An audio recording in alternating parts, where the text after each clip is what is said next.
Okay, welcome to today's tutorial. In this video, we'll look at the phylum Bryophyta. So, what are bryophytas? Bryophyta are simple terrestrial plants that live in moist and shady environment. They are simple terrestrial plants that live in moist means wet, and shady environment. So, these are simple terrestrial plants. They are found in a wet and in a shady environment. So, this is a typical example of a bryophyte. So these plants are found in moist, in a wet and shady environment. So why are they found in moist? Why are they found in a wet and in a shady environment? Number one reason why they are found in a wet and shady environment is because they do not have xylem or phloem. These are vascular tissues. They are vascular tissues. So in other words, we can say that bryophytes, they are non-vascular plants because they do not have xylem or phloem. In a typical plant, the xylem is responsible, the xylem in a typical plant is responsible for the conduction of water and minerals from the roots of the plant to other parts of the plant where they are needed for metabolic activities. So let's say these are the leaves of this plant. This is a leaf in this plant. This is a leaf in this plant. So in this plant, what the xylem does, this is a typical plant. What the xylem does is to conduct water from the roots of the plant to other parts of the plant where they are needed for metabolic activities. The phloem, which is the other part of the vascular tissue, is responsible for the conduction of manufactured food from the shoot or from any green part of the plant to other parts of the plant where they are needed for storage and for other metabolic activities. So in other words, the phloem conducts things down while the xylem conducts things up. So bryophytes are found in moist and shady environment because they do not have xylem or phloem. They do not have this conducting system, and that is why they are found in a wet environment so that water can easily go inside the plant. Another reason why they are found in a moist and shady environment is because of the fact that water is needed for fertilization. So bryophytes cannot survive without water. They need water for reproduction. And that is why these plants are referred to as the amphibians of the plant kingdom. They are referred to as amphibians of the plant kingdom because they need water for fertilization. They need water for them to be able to survive. So this is one of the reasons why they are found in a wet and shady environment. Another reason why they are found in a shady environment is to prevent easy evaporation of water. So, for instance, if this plant, bryophyte, were to be exposed to direct sunlight, the sun will easily evaporate the water in them. So, to prevent that easy evaporation of water, they are found in this shady environment. So, these are the reasons why bryophytes are found in moist and shady environments. These are the three main reasons. So, to take us further, like I said before, bryophytes do not have xylem or phloem, right? They do not have xylem or phloem, which are typical features of a typical plant. But they have some structures that are responsible for conduction of water and also manufactured food. So they have a structure called hydroids. Hydroids. So these hydroids functions like the xylem. If it functions like the xylem, that means it carries water and minerals from the roots of the plant to other parts of the plant. Then the leptoid functions like the phloem. What that means is that the phloem in a typical plant carries manufactured food to other parts of the plant where they are needed for storage and metabolic activities, right? So that means the leptoid will also function in the same manner. So hydroids functions like the xylem, the leptoid functions like the what? Phloem. So another feature of the bryophytes that you would want to know is that they are short plants. They are short plants. They are not tall, and that is why they lack these structures.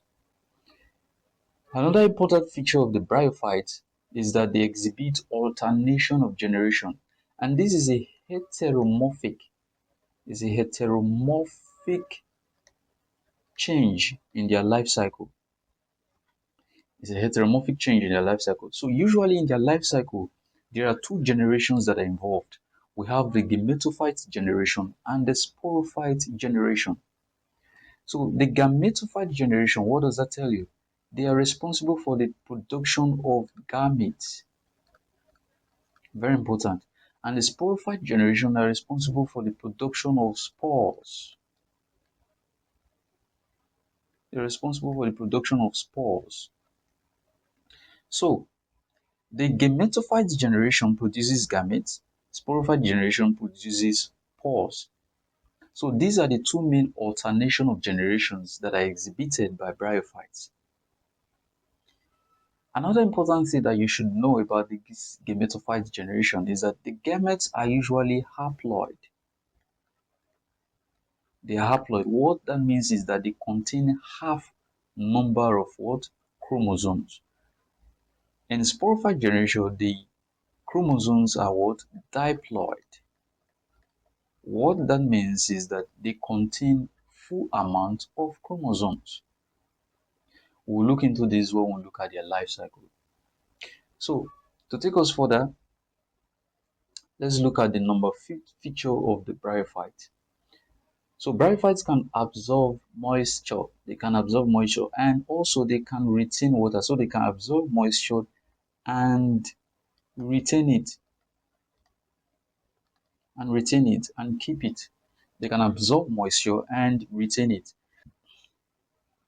So because of the fact that they can absorb moisture and retain it, they are used for packaging plant parts or flowers. So if you want to package a flower to prevent it from drying up from desiccation, you can package it with bryophytes. So you can see these bryophytes used in packaging a flower inside. It's to prevent what? Desiccation, because of the fact that they can absorb moisture and they can also retain it. Because of this reason, also, they are used for covering grafted area. So for example, if this is a typical plant and I decide to graft this another plant, and I decide to cut this plant, and use this plant to graft this plant, that grafted area that I cut, that area where I made my incision, and I can use a bryophyte to wrap it so that the purpose of the grafting can be achieved. So why am I using bryophytes to graft to cover the grafted area? It is because they can retain water, they can absorb moisture and also retain it. So that is why they are used in grafting. They are used for covering grafted what areas. So the last feature of the bryophytes that we're going to look at here is that they exhibit both sexual and asexual reproduction. So sexual reproduction, you should know that it involves two organisms. Asexual reproduction, you should know that it will involve only one bryophyte. So examples of asexual reproduction in bryophytes is fragmentation, fragmentation or gamma. So they can exhibit asexual reproduction through fragmentation or gamma. What does fragmentation mean? Fragmentation simply means that a part of the plant breaks off and then develops into a new individual. That's fragmentation. Gamma is they are cup-like structures. They are cup-like structures that when the condition of the environment becomes favorable, they grow into, they sporadically grow into a new individual. We'll look at this when we look at their life cycle proper. So about the sexual reproduction in bryophytes, it's very important to know that bryophytes can be monoecious or dioecious. They are monoecious. What does that mean? It means that both male and female parts of the plant are found on the same plant, on the same plant stand. So in other words, they are bisexual. That means they contain both the male and the female part in one stand. Then they can be dioecious. What that means is that they are monoecious, they are monosexual. Monosexual.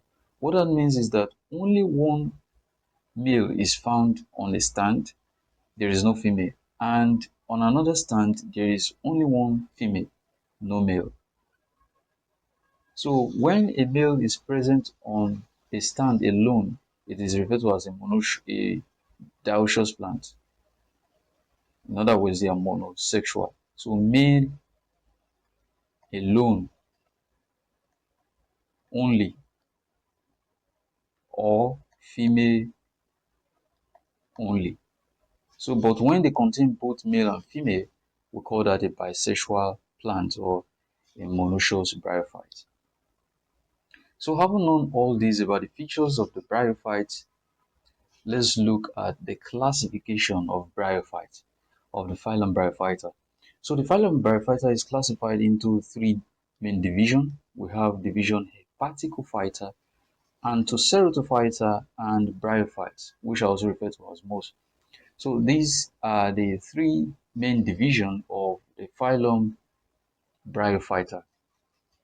So the phylum Bryophyta is classified into three main divisions. We have division Hepaticophyta, division Antoceratophyta, and division Bryophytes. So let's look at the first division that we have here, which is the Hepaticophyta. So the division Hepaticophyta, they are also referred to as the liverwort. Very important. They are referred to as the liverwort. Why are they called liverworts? Because they look like a liver. They look like the liver. So look at this. It looks exactly like this. It looks like this in structure. Look like this plant. It looks like this. So they are also known as liverworts because they look like the liver.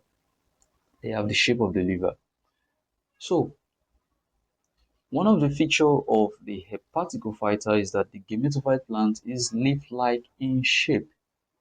So what you're seeing here is the gametophyte plant. It is leaf-like in shape. This is the gametophyte plant, and it is responsible for the production of what? Of gametes. Of gametes. Like we said before, in bryophytes, there are two generations. Two generations are involved because they exhibit alternation of generation. We have the sporophyte generation, the sporophyte, and the gametophyte generation. So in Hepaticophyta, in the division Hepaticophyta, the gametophyte plant is what leaf-like in shape. So this is the gametophyte plant in Hepaticophyta. Another feature you must know is that they are dichotomously branched. What that means is that as the plant grows, it branches dichotomously. As this grows, it branches dichotomously. As this grows, it branches dichotomously. So